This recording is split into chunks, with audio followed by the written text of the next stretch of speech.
Hello friends, good evening and welcome to another episode of Chhota Vyapari. So last हमारा जो technical analysis का series चल रहा है उसमें हमने पहले कुछ डिस्कस कर लिया था, तो वो आज एक बार रिकैप कर लेते हैं एंड आज हम एक नए टॉपिक पे डिस्कशन करेंगे। तो हमने क्या समझा था कि टेक्निकल एनालिसिस से जो हम प्राइस एक्शन समझते हैं दैट इज़ कैटेगराइज्ड इनटू, वो एक मिश्रण होता है दो चीज़ों का। सबसे पहले we have to understand the concept of support and resistance and we have to understand few patterns कि वो क्यों बनते हैं, क्या बनते हैं, जिससे कि जो सपोर्ट एंड रेजिस्टेंस वाला जो कॉन्सेप्ट है it can be done using multiple things. Support मतलब कहाँ पे मार्केट में बायर्स एक्टिवेट होते हैं, कहाँ पे मार्केट में सेलर्स एक्टिवेट होते हैं, सप्लाई डिमांड का जो पूरा खेल चलता है, ये समझने के लिए हमें सपोर्ट एंड रेजिस्टेंस समझने की ज़रूरत थी, राइट।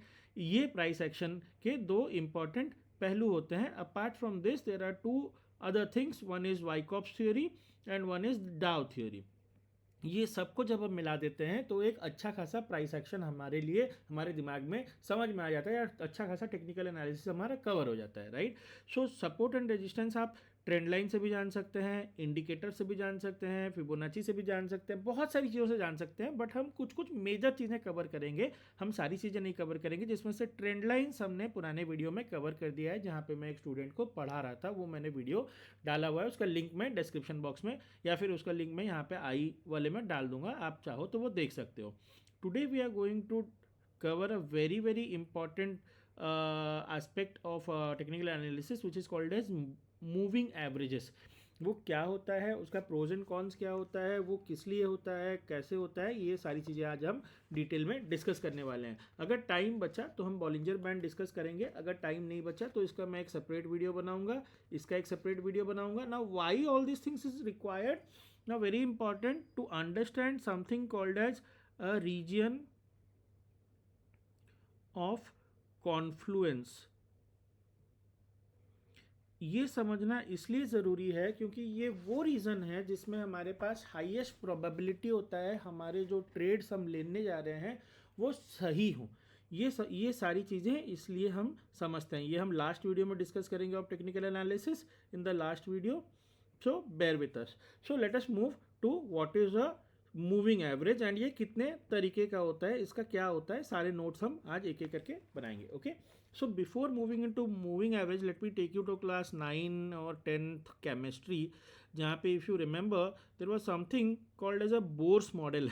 अब इसकी क्या ज़रूरत है, हमें क्यों समझना है बोर्स मॉडल? वैसे इससे समझना कुछ है नहीं, बस मैं इसका एक कॉन्सेप्ट समझा देता हूँ। इसका कॉन्सेप्ट क्या है कि हमारा जो न्यूक्लियस है ना, हमारे जो एटम्स है ना, वो दो भागों में डिवाइड होते हैं। एक तो होता है न्यूक्लियस जो सेंटर में होता है एंड इसके चारों ओर ऑर्बिट्स होते हैं, मल्टीपल ऑर्बिट्स, एंड इसमें क्या होता है, इलेक्ट्रॉन्स होते हैं। अब हर ऑर्बिट में कितने मैक्सिमम इलेक्ट्रॉन्स हो सकते हैं उसका भी एक फॉर्मूला होता है, 2n², ऐसा कुछ मुझे एग्जैक्टली याद नहीं, शायद 2n² ही होता होगा। तो क्या होता है, कभी कभी एक इलेक्ट्रॉन को जब ना एनर्जी मिलती है तो वो क्या करता है, अपने ऑर्बिट से बाहर के ऑर्बिट में यहाँ पे या किसी दूसरे ऑर्बिट में चला जाता है, करेक्ट। बट जब ये गया रहता है ना एक्साइटमेंट से, because of energy because the electrons get excited, it tends to move to a higher orbit. But with due course of time this always have the tendency to fall back to their original place, जहाँ पे वो ज़्यादा comfortable होता है, correct. जैसे कि मान लो आप एक घर में रहते हो, करेक्ट, बहुत दिन से आप घर में रहते हो एंड अचानक से कहीं आप जाते हो तो होता है ना, सोने में थोड़ा सा अजीब लगता है, कुछ एडजस्ट करने में, नई जगह पर एडजस्ट करने में टाइम लगता है, and you will always want to come back to your home and fall back to your place. So that is how electrons work. And why I am talking about this thing? Because the same, and while coming back they release energy. Why I am talking about all these things? Because simple moving average समझना एक different चीज़ है, उसको use करना एक different चीज़ है, correct. ये concept याद रखना है, मैं आपको समझाता हूँ। सबसे पहले मैं समझाता हूँ how simple average works. Okay, let's say today the share price of a company is 10 rupees. Okay, tomorrow it let's say this is 10, एक सेकेंड मैं थोड़ा सा क्लियर कर दूँ। Okay, so let's say today the share price on, आज का date क्या है, 4 अगस्त है, तो let's say on 1 May. Okay, this is 1 May, the price is 1 May से हम शुरू करते हैं, right. 1 May the price is 10 rupees. 2 May the price becomes 15 rupees. Third of May the price become 20 rupees, fourth of May the price become 25 rupees, fifth of May the price again depreciate to 15 rupees, sixth of May there is a boost and the price goes to 35 rupees, and seventh of May the price of a share goes to 40 rupees. Okay, this is an example. So how do we calculate moving average? Now the first thing is moving average as the name suggest, जैसे अगर हम किसी तीन चीज़ों का average निकालते हैं 10, 20, 30 का एवरेज निकालते हैं, तो एवरेज कैसे निकलता है 10 + 20 + 30 by 3, the count of this which becomes equal to 30 + 40 50, 60 by 3 which is 20, correct? Similarly, क्योंकि शेयर का price over a period of time, let's say this is the time axis, over a period of time ये आगे आगे बढ़ता रहता है, correct? तो इसीलिए हम क्या करते हैं, जब ये एवरेज कैलकुलेट करते हैं तो एक रोलिंग विंडो लेते हैं. रोलिंग विंडो मतलब क्या, जो आगे आगे जाएगा. लेट्स से मैं एक रोलिंग विंडो लेता हूँ 3 डेज का, करेक्ट? रोलिंग विंडो लेता हूँ 3 डेज का. तो मैं क्या करूँगा, पहले 3 डे का सम एवरेज करूँगा एंड उसका निकालूंगा. तो 10 + 15 + 20, तो इसका एवरेज कितना हुआ 15 रुपीज़. अब मैं आज मान लो आज का डेट है, ये फर्स्ट है, ये सेकंड है, ये थर्ड है. तो थर्ड के डे पे, on the third day the moving average of this thing becomes 15. Okay, third के दिन पे ये मूविंग एवरेज 15 हो गया. अगर मैं आज फोर्थ डे पे चला गया हूँ, फोर्थ ऑफ में, तो ये विंडो क्या हो जाएगा, 3 दिन का विंडो थोड़ा आगे चला जाएगा. तो now the moving average becomes 15 + 20 + 25 by 3, okay, which is again equivalent to 20. Similarly मैं आज अगर 5वें दिन पे बैठा हुआ हूँ, तो मेरा मूविंग एवरेज क्या होगा, एक दिन और आगे चला जाएगा, करेक्ट? तो ये क्या हो जाएगा 20 + 25 + 15, the average again becomes 20. This is on 5th day, this is on 4th day and this is on 3rd day. क्योंकि मैं 3rd डे का 3 डेज का रोलिंग ले रहा हूँ, इसीलिए मेरा जो स्टार्टिंग मूविंग एवरेज होगा वो 3rd डे से होगा, फर्स्ट डे या सेकंड डे पे नहीं होगा, राइट? Making sense? सिमिलरली अगर मैं 5th डे पे चला जाऊँ, तो it will be 25 + 15 + 35, and I think the average will be around 25 only, correct? And this will be on 6th day.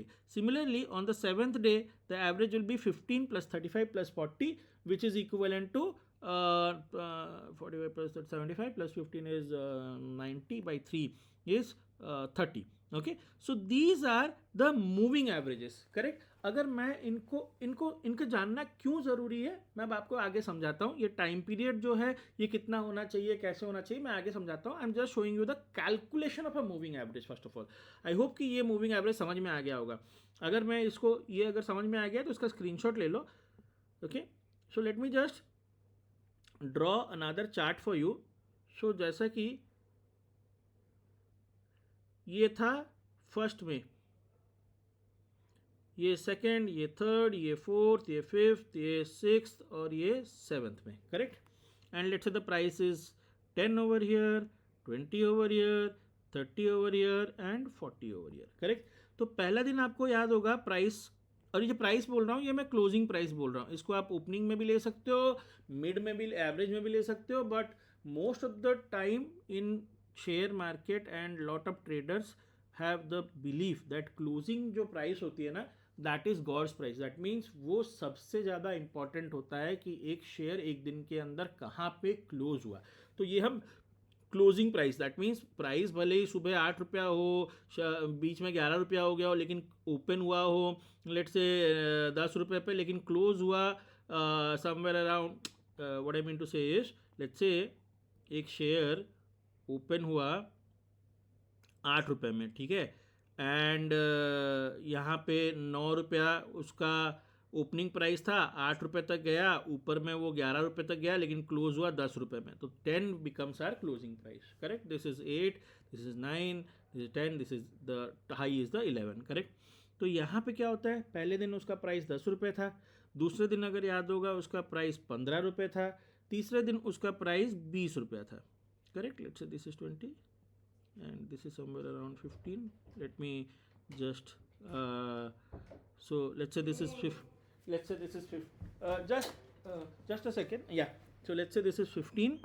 okay, ये 15 है, ये हो गया आपका तीसरे दिन, ये 20 हो गया, चौथे दिन हो गया 25 रुपये, 25 रुपये समवेयर दिस प्राइस, एंड पाँचवें दिन अगेन हो गया 15 रुपया, 15 रुपया इज दिस प्राइस, एंड 16वें दिन हो गया इसका प्राइस 35, तो 35 इज समवेयर हियर, एंड 7वें दिन हो गया इसका प्राइस 40। तो कहीं ना कहीं शेयर का प्राइस अगर आप देखोगे तो इस तरीके से मूव किया है। ये रफ है, आप अपने हिसाब से कैलकुलेट कर लेना। लेकिन मूविंग एवरेजेस का अगर आप देखोगे पहले दिन का, अगर आप थर्ड डे पे, ये सेकंड डे है, ये थर्ड डे, मूविंग एवरेज हम कहाँ से शुरू करते हैं? थर्ड डे से। तो थर्ड डे में अगर आप देखोगे मूविंग एवरेज 15 था, यानी कि मूविंग एवरेज के लिए मैं कलर थोड़ा सा चेंज कर देता हूँ। Let's say this is the moving average, तो this point becomes the moving average for the first day. Okay, दूसरे दिन और तीसरे दिन दोनों दिन उसका प्राइस 20 था, थर्ड दिन उसका प्राइस 25 हुआ, correct. So the moving average is moving like this, correct. And fourth दिन उसका प्राइस, आई थिंक उसका प्राइस 30 या ऐसे कुछ हो गया, तो moving average is becomes a separate line, correct. ये होता है मूविंग एवरेज का calculation, right. So moving average will move like this, and this black line is the share price, this green line becomes the moving average line, correct. Now what is, ये हमें क्यों चाहिए and ये किस किस period के लिए होता है, तो हम कुछ कुछ नोट्स इस पे बनाएंगे। ये हो गया simple moving average. There is another concept called as exponential moving average, exponential, okay. ये हो गया सिंपल मूविंग एवरेज। अब सिंपल मूविंग एवरेज बहुत लोग यूज नहीं करते हैं, एक्सपोनेंशियल क्यों यूज करते हैं? There is a very simple explanation. इसका अगर आपको मैथमेटिकल इक्वेशन चाहिए तो एज आई ऑलवेज से कि मैथमेटिक्स से, mathematics most of the time doesn't work but in share market, but calculation के हिसाब से आप समझ सकते हो, लेकिन उसके बैकएंड पे क्या हो रहा है ये समझना जरूरी नहीं है, क्योंकि ये indicators free of cost available है। ये उसका कैलकुलेशन है, ये मैंने 4 रोलिंग विंडो के लिए लिया है, आप चाहो तो ये टाप सकते हो, क्योंकि बहुत लोग एनालिसिस करना चाहते हैं कि मूविंग एवरेज कैसे कैलकुलेट होता है। For that I have just shown it, but इसको आप पॉज करके देख सकते हो। बट एक्सपोनेंशियल मूविंग एवरेज का मतलब बस मैं समझा देता हूँ इम्प्लीकेशन, कि जब आप मूविंग एवरेज लेते हैं तो एक टाइम पीरियड लेते हैं, लेट्स से रोलिंग विंडो लेते हैं, लेट्स से 7 दिन, 10 दिन, 15 दिन, 20 दिन, 100 दिन, करेक्ट। लेकिन इमेजिन करो आज से 100 दिन पहले गवर्नमेंट के शेयर्स का प्राइस जितना था आज के डेट में उतना है क्या? नहीं है, करेक्ट। तो यहाँ पे हम क्या करते हैं, जो रीसेंट टाइम पीरियड है जिसमें प्राइस जो सबसे ज़्यादा एक्यूरेट प्राइस है आज के डेट पे, करेक्ट, उसको ज़्यादा वेटेज देते हैं और पुराने टाइम पीरियड्स को कम वेटेज देते हैं। That is the only difference between simple moving average and exponential moving average, and many a times the traders and institutions use exponential moving average rather than using simple moving average, क्योंकि ये recent के time period के prices को ज़्यादा importance देता है। कैसे देता है? Through the concept of alpha, जो मैंने एक जगह पे कैलकुलेशन करके दिखाया है, करेक्ट। तो नाउ लेट अस अंडरस्टैंड कि ये टाइम पीरियड्स क्या होने चाहिए, करेक्ट। नाउ अगर आप देखोगे, मैंने यहाँ पे कुछ मैं यहाँ पे आपके लिए कुछ ड्रॉ कर देता हूँ। ये डे का है, ये 15 डेज का है, ये मंथली है। मैं एक और आपके लिए यहाँ पे ड्रॉ करता हूँ, ठीक है। ये बैंक निफ्टी का डेली चार्ट है, okay. This is the daily chart for bank Nifty, okay. So let me just, कैसे इंडिकेटर लगाया जाता है, यहाँ पे आप जाओगे ज़ेरोधा में एंड यहाँ पे मूविंग एवरेज डालोगे, and you can see there are so many moving, Hamming, multiple, double, adaptive, triple, ऐसे बहुत सारे हैं। इसमें से हम सिलेक्ट करेंगे, ये सब आप एक्सप्लोर कर सकते हो धीरे धीरे। इस पर से हम सिलेक्ट करेंगे मूविंग एवरेज एक्सपोनेंशियल, हम 2-3 सिलेक्ट करेंगे, राइट। एंड अगर आप देखोगे पहले का क्लोज जो लेंथ है उसने 9 रोलिंग विंडो के लिए लिया है। हम एक काम करते हैं, 5 रोलिंग विंडो के लिए देखते हैं क्या होता है, ठीक है। एक मैंने 5 लगा दिया और एक मैं लगा देता हूं मान लो 100, okay. Now what is the difference between 5 and 100? अगर आप देखोगे कि 5 जो है वो बहुत प्राइस के बहुत ज़्यादा क्लोज मूव कर रहा है, करेक्ट और नॉट? जैसे जैसे प्राइस मूवमेंट हो रहा है वो वैसे वैसे वैसे वैसे मूवमेंट हो रहा है, करेक्ट। लेकिन 100 जो है वो एक बहुत ही ज़्यादा स्मूथ लाइन है, जो प्राइस से दूर तो रहता है लेकिन प्राइस हमेशा उसके आसपास आसपास आता रहता है। देखो, हमेशा उसके आसपास आता रहता है, करेक्ट और नॉट? बट ये प्राइस से बहुत दूर रहता है, क्यों? क्योंकि ये 100 दिन का एवरेज लेता है एंड ये 5 दिन का रोलिंग एवरेज ले रहा है, करेक्ट और नॉट? दैट मीन्स अगर हम, पहला पॉइंट इसमें क्या बनता है, तो पॉइंट टू नोट नंबर 1 कि, अच्छा इसको ब्लैक में लिख देता हूँ मैं। Point to note number 1 is कि अगर आपका शॉर्टर विंडो है तो it will move very, shorter window है for rolling averages, then your line will be very close to the price, correct. Number 1, shorter time frame moving average will move very fast and close to the price. मतलब share का जितना price, जो price है उसी price के आसपास घूम रहा है, लेकिन ये उससे काफ़ी दूर घूमता है. करेक्ट और नॉट? पहला अंडरस्टैंडिंग हमारा ये हो गया. करेक्ट. दूसरा पॉइंट क्या था? जो EMA gives more weightage to recent price. Correct. EMA gives more weightage to recent price. That is why it is used by most of the traders. अब हम इसके बारे में क्यों डिस्कस कर रहे हैं? Right. What does it gives? It also acts as a support and resistance. And ऐसा माना जाता है जब भी कोई शेयर, राइट, जैसे कि बोर्स थ्योरी में हमने अभी क्या पढ़ा कि जब भी कोई इलेक्ट्रॉन अपने ऑर्बिट से दूर चला जाता है वो अपने ऑर्बिट में वापस आने की कोशिश करता है. सिमिलरली यहाँ पे भी कुछ नंबर्स हैं, कुछ रोलिंग एवरेजेस के नंबर्स हैं जहाँ पे जब भी देखा गया है कि ये अपने एवरेजेस से बहुत दूर चला गया है, the price also has the tendency to come back to it average position. Okay, now remember this, the price also has, जैसे कि अभी मार्केट में बुल रन चला. करेक्ट. बुल रन चला, एकदम से मार्केट एक्साइटेड हो गया, भाग गया. करेक्ट. एनर्जी मिली, भाग गया. बट वापस देखो कहीं ना कहीं वो अपने एवरेज की ओर आता रहा. Correct. So this is why we need to understand support and resistance to understand where the price can move. And sorry, this is why we need to understand EMA, because to understand where the price will move और the price का tendency क्या होता है. जब भी moving averages से बहुत ज़्यादा दूर चला जाता है तब वो price वहाँ पे आने की टेंडेंसी रखता है. अब वो कितना होना चाहिए, इसके लिए हम एक कॉन्सेप्ट डिस्कस करेंगे जिसको कहा जाता है कि how to decide this period of rolling window. Okay, so let me just this is point number 3, which is how to decide the period of rolling window. जितने लोग इंडेक्स में ट्रेड करते हैं वो लोग बहुत बार क्या करते हैं, 20 EMA एंड 50 EMA, क्योंकि वो लोग 15 मिनट से कैंडल पे ट्रेड करते हैं, ये उनके लिए एक सेक्रेड प्राइस हो जाता है. करेक्ट. सो द डिविजन्स जो कि बहुत इंपॉर्टेंट रहते हैं वो रहते हैं 20 EMA, 50 EMA, 100 EMA and 200 EMA. ये चार जो हैं इसको होली ग्रेल माना जाता है इन प्राइसेस को. करेक्ट. 20 क्या दिखाता है, हमें रीसेंट के एक्टिविटी दिखाता है. 50 और थोड़ा पुराना, 100 एंड 200 हमें लॉन्ग टर्म के एक्टिविटीज़ दिखाते हैं. Correct.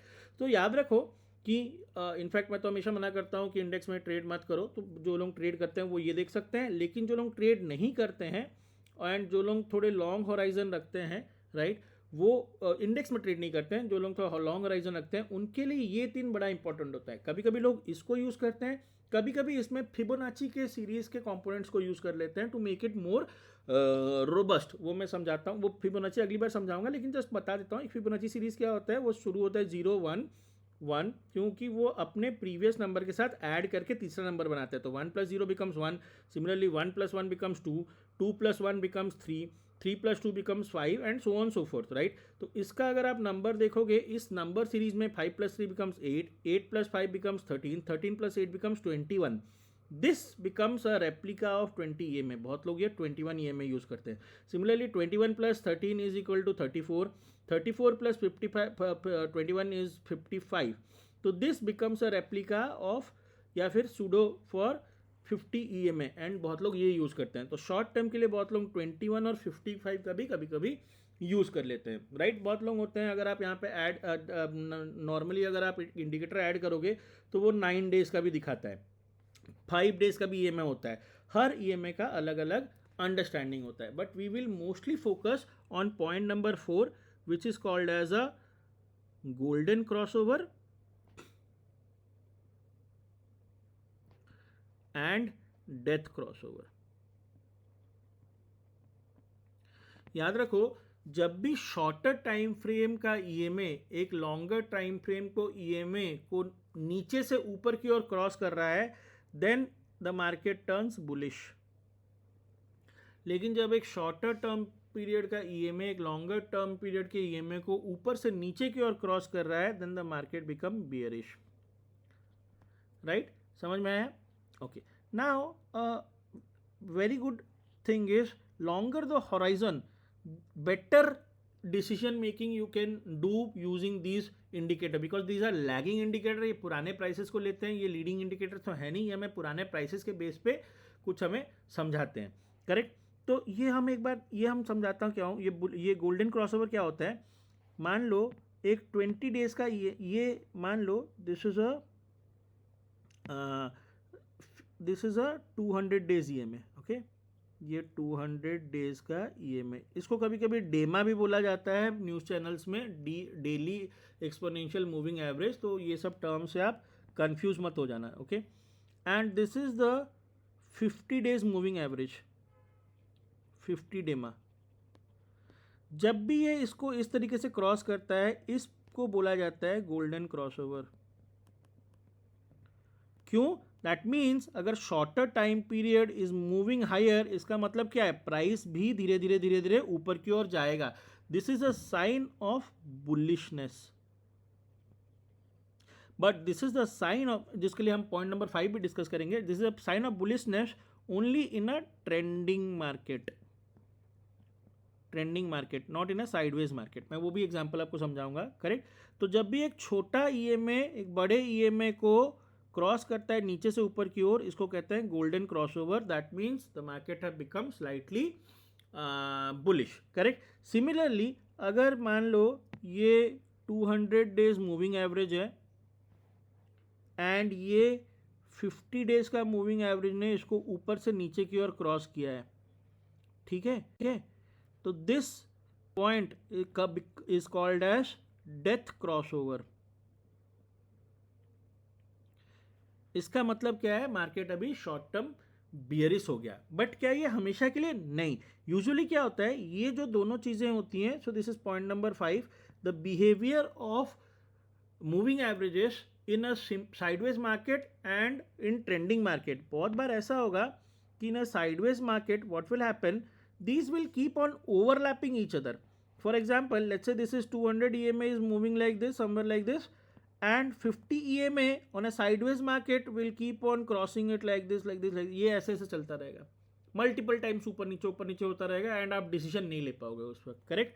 But in case of a trending market, whether it is a upside market और अ डाउनसाइड मार्केट, अगर अपसाइड के लिए ट्रेंडिंग मार्केट होगा तो कहीं ना कहीं डेथ क्रॉसओवर इसको, कहीं ना कहीं गोल्डन क्रॉसओवर इसको ऐसे काट के जाता है. वो बार बार उसके साथ इस तरीके से बिहेव नहीं करता है. तो this is a sign of sideways market and this is a sign of trending market. Correct. अब इस पे होता क्या है, जब एक मार्केट ट्रेंड कर रहा होता है. Correct. How to trade in this.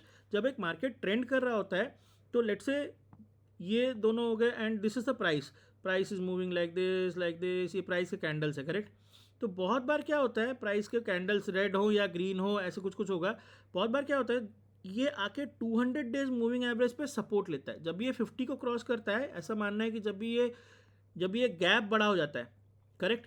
And ये बहुत ऊपर चला गया रहता है और ये 50 को क्रॉस करता है, तो डेफिनेटली ये कहीं ना कहीं एक बार 200 के आसपास टच करके वापस जाता है. सो 200 days moving average in a bull run becomes a point of support. Okay.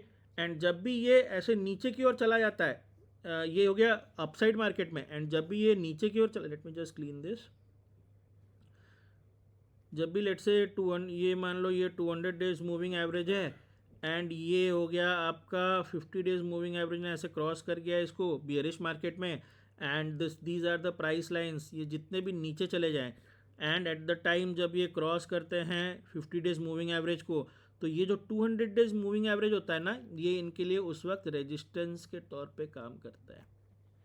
Clear है? तो चलो कुछ एग्जांपल्स देखते हैं जिससे ये सारी पॉइंट्स, हमारे 5 पॉइंट्स क्लियर हो जाएंगे. राइट. तो first of all moving on to a 15 minutes window. यहाँ पे मैंने 2 EMAs लगाए हैं. अगर आप देखोगे ये 20 डेज का मूविंग एक्सपोनेंशियल मूविंग एवरेज है, 50 डेज का मूविंग एवरेज है. Okay. So let us consider first of all a trending market. Okay. अगर आप यहाँ पे देखोगे, सो मार्केट यहाँ पे ये, एंड रिमेंबर जो प्राइस से, ये आप देख के बता सकते हो, कलर चेंज करने की भी जरूरत नहीं है, जो प्राइस के साथ साथ मूव हो रहा है, जैसे कि ये वाला जो लाइन है ये प्राइस के बहुत ज़्यादा क्लोज मूव हो रहा है, प्राइस यहाँ पे, ये मूव यहाँ पे हो रहा है, प्राइस यहाँ पे, ये बहुत क्लोज है, तो ये हमेशा शॉर्टर टाइम पीरियड का होगा। तो ये 20 डेज है, ये प्राइस से थोड़ा दूर दूर मूव हो रहा है, तो ये 50 डेज है। देखोगे इफ़ यू सी प्राइस कहाँ तक मूव हो गया, प्राइस अगर देखोगे 20 और 50 मूविंग एवरेज से बहुत दूर चला गया। तो जब भी ऐसा होता है, हमने क्या बोला है, 20 और 15 मूविंग एवरेज अगर दूर चला जाता है तो होता क्या है, वो वापस से बोर्स, जैसे बोर्स का मॉडल चलता है, यहाँ पे वैसे ही होता है, वो अपने मूविंग एवरेजेस के पास वापस आने की कोशिश करता है। करेक्ट। यहाँ अगर देखोगे इसने एग्जैक्टली इस पॉइंट पे रेजिस्टेंस का काम किया एंड वापस आ गया। इस पॉइंट को उसने मल्टीपल बार ट्राई किया एंड जैसे ही एक बार उसने तोड़ा, if you can see it also touched the, ये लाइन, ये है हमारा 20 मूविंग एवरेज, ये हमारा 50 मूविंग है। तो जैसे ही उसने इसको तोड़ा ना, ऑलमोस्ट तोड़ने के बाद ये 50 मूविंग एवरेज को भी टच करता है and this, at this point it becomes a golden cross over. Clear है? देखो एक बार में हो सकता है समझ में ना आए, इसको बार बार देखना पड़ेगा। एंड गोल्डन क्रॉस ओवर होने के बाद अगर आप देखोगे प्राइस बार बार गया एंड कहीं ना कहीं 20 मूविंग एवरेज के पास सपोर्ट लेता रहा। करेक्ट। एंड अगर आप प्राइस का भी देखोगे, ये प्राइस देखो, ये मेरे ख्याल से यहाँ पे साइडवेज हो गया होगा मार्केट, एग्जैक्टली देखो, अब मैं बढ़िया चीज़ दिखाता हूँ आपको। यहाँ पे अगर देखोगे मार्केट साइडवेज हो गया, साइडवेज में देखो 20 और 50 ना बहुत बार, कितना बार ऐसे ऐसे ऐसे हो जाते हैं, वो समझ में नहीं आता है। करेक्ट। तो जब साइडवेज, जब ये डिस्टेंस, जब ये बहुत कम हो गया रहेगा ना, remember not to take trades over there unless and until you are a very experience trader. जब ये डिस्टेंस बड़ा हो गया रहेगा, at that point of time search opportunities, distance भी बड़ा हो गया रहेगा and at the same time price भी इन दोनों से दूर चला गया होगा, 20 मूविंग एवरेज और 50 मूविंग एवरेज से दूर चला गया होगा। Search for opportunities where price can actually come back, the price can actually come back to these moving averages. ये अपॉर्चुनिटीज आपको मिलते रहेंगे। एंड जब भी ये साइडवेज मार्केट में होता है तो आपको पता ही है कि इसमें ट्रेड नहीं करना है। And again from here if you see, ये क्लियर बुल साइन है ना, ये देखो ये साइडवेज था क्योंकि यहाँ पे मूविंग एवरेजेस भी एकदम से लग रहे थे, बट यहाँ पे देखो मूविंग एवरेज, दोनों मूविंग एवरेज में सेपरेशन बढ़ गया। सबसे पहले ये सेपरेशन बढ़ गया, धीरे धीरे बढ़ता रहा एंड प्राइस भी वापस कहीं ना कहीं। तो बुल मार्केट में कभी कभी क्या होता है, बहुत लोगों को फोमो हो जाता है कि हमारे हाथ से छूट गया, हमारे हाथ से छूट गया। डोंट वरी अबाउट इट, क्योंकि it will always give you a chance to buy again. आप यहाँ पे छूट गया, यहाँ खरीद सकते हैं, यहाँ खरीद सकते हैं, हमेशा आपको खरीदने का मौका इसलिए मिलेगा क्योंकि वो बार बार कहीं ना कहीं अपने मूविंग एवरेजेस के पास आता रहता है। Correct. So this was in a shorter time frame for 20 and 50. Let us go and explore some better methods like, थोड़ा हायर टाइम फ्रेम पे देखते हैं। ये है डेली का टाइम फ्रेम। करेक्ट। 1 डे का टाइम फ्रेम। अगर 1 डे के टाइम फ्रेम में देखोगे, अच्छा वो भी 1 डे का ही था ना, या 15 मिनट्स का, हाँ 15 मिनट्स का था। यहाँ पे 1 डे के टाइम पीरियड में मैंने 50 और 200 ले लिया है। करेक्ट। वहाँ पे हमने 20 और 50 का देखा था, यहाँ पे मैंने 50 और 200। सो कौन सा प्राइस, कौन सा 50 होगा, कौन सा 200 होगा? ऑब्वियसली जो प्राइस के पास है that will be a shorter time period, that means this becomes 50 and this becomes 200 day EMA. Correct.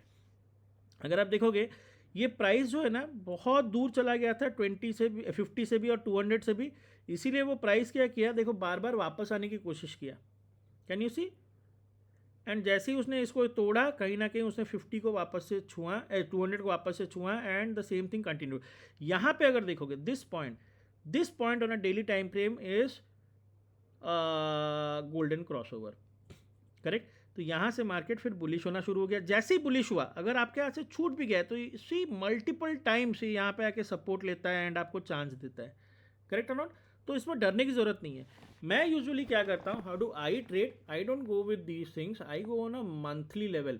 अगर मंथली लेवल पे, ये मंथली क्या, ये भी डेली है, मंथली चार्ट मैंने आपके लिए खोल रखा है क्या? यस। मैं क्या करता हूँ मंथली लेवल पे देखता हूँ। क्यों? क्योंकि वो मुझे एक बेटर आइडिया देता है। If you see I have put here this candlestick are for months, this EMA is for 20 and 50। इसमें आप मल्टीपल परमुटेशन कॉम्बिनेशंस देख सकते हो। तो आपको ना एक बहुत अच्छी चीज़ दिखेगी कि जब जब मार्केट में मेजर फॉल्स हुए हैं, मेजर फॉल्स राइट, वो कहीं ना कहीं 50 मूविंग एवरेजेस या 100 मूविंग एवरेजेस को टच करता है। And what are those points? Those are the points where any investor can invest heavily. See,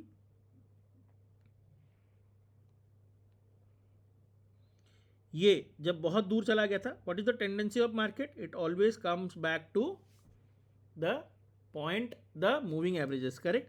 तो ये चीज़ जो है ना, ये बड़ी इंटरेस्टिंग चीज़ है. एंड अगर आप लॉन्ग टर्म के होराइजन पे देखोगे तो 20 मूविंग एवरेज अभी भी 50 मूविंग एवरेज के ऊपर ही है. ये मैं आपको 2002 से डेटा दिखा रहा हूँ एंड आज तक का डेटा दिखा रहा हूँ. फॉर एग्जाम्पल, अभी अगर आप एक इन्फ्रेंस निकालना चाहोगे, इससे क्या निकलेगा कि अभी कहीं ना कहीं मार्केट इस पॉइंट तक आ सकता है, अगर बहुत ज़ोर से गिरा तो इस पॉइंट को टच कर सकता है. तो these 2 points become points for investment, not for trading, because ये इन्वेस्टमेंट के पॉइंट्स हैं. बिकॉज द कैंडल, इन्वेस्ट कहाँ किया जाता है? मंथली कैंडल्स को देख के. इन्वेस्ट कभी भी, मतलब मैं इनफैक्ट इन्वेस्ट कभी भी डेली कैंडल्स को देख के हार्डली कभी करता हूँ. मैं मंथली कैंडल्स पे ज़्यादा बिलीव करता हूँ. दैट गिव्स मी, क्योंकि हायर टाइम फ्रेम में ज़्यादा बेटर आप डिसीजन ले सकते हो, करेक्ट? तो होप कि ये आपको समझ में आया होगा कि मूविंग एवरेजेस का काम क्या होता है. To help us understand, if the price have moved very far from the moving average, then the price has the tendency to come back to the moving averages. इसमें exponential moving average gives a better idea about the price movement than simple moving average. Time periods कुछ defined है. Whenever a shorter time period cross moving average crosses higher time period moving average from low to high, then it is a golden crossover. From high to low it becomes a death crossover. And जब भी 200 days moving average के नीचे आता है price, आप घर जाके किसी शेयर्स में टेस्ट करना है इसको, आप घर जाके कहीं पे इंडेक्स में टेस्ट करना है आपको. जब भी 200 डेज मूविंग एवरेज के नीचे आ जाता है price and 50 moving average cross कर जाता है 200 डे मार्क को ऊपर से नीचे की ओर, then the price have actually fallen in most of the shares unless and until it is a sideways market. Sideways market में क्या होता है कि उसमें वो जो गैप होता है बहुत कम होता है. लेकिन इन अ ट्रेंडिंग मार्केट आपको समझ में आ जाएगा कि ऊपर से नीचे की ओर बहुत जोर से अगर कटा है एंड मुंह उसका धीरे धीरे खुल रहा है, then it becomes a bearish market. तो वहाँ पे आपको निकल जाना है, बट वहाँ पे आपको अपॉर्चुनिटी खोजना है जब भी प्राइस मूविंग एवरेज से बहुत दूर चले जाए to invest, right? So I hope कि ये वीडियो से कुछ समझ में आया होगा. अगर नहीं समझ में आया होगा, you can just listen to it and check the same things which ever has been discussed in multiple shares which are holding. उसमें ये टाइम पीरियड्स को चेंज कर करके आप अपने बहुत सारी चीज़ें, जैसे फॉर एग्जांपल अगर यहाँ पे देखोगे मैंने अपने बहुत सारे सेव करके रखे हैं कि कभी अगर मेजर फॉल हुआ तो क्या होगा, डेली एनालिसिस कैसे करूँगा, लॉन्ग टर्म का कैसे करूँगा, मंथली एनालिसिस कैसे करूँगा. तो देर आर सर्टेन पॉइंट्स जो आपको पहले डिसाइड करना पड़ेगा ये एक्सपेरिमेंट करते करते कि किस पॉइंट्स पे मैं बाय करना पसंद करूँगा, किस प्राइस में बाय करना पसंद करूँगा. उस प्राइस में अगर आपको मिल जाता है तो गो ऑल इन देयर, मतलब हैवीली आपने अगर सोच के रखा है तो वहाँ पे आप हैवीली इन्वेस्ट कर सकते हो. Thank you so much for watching this videos and if you like our content do let us know through comments. If you want us to improve, then also comment and let us know which are the points where we can improve. Apart from that, if you want to learn from our experience, then you can definitely contact us. The number has been given in the description box. Thank you so much.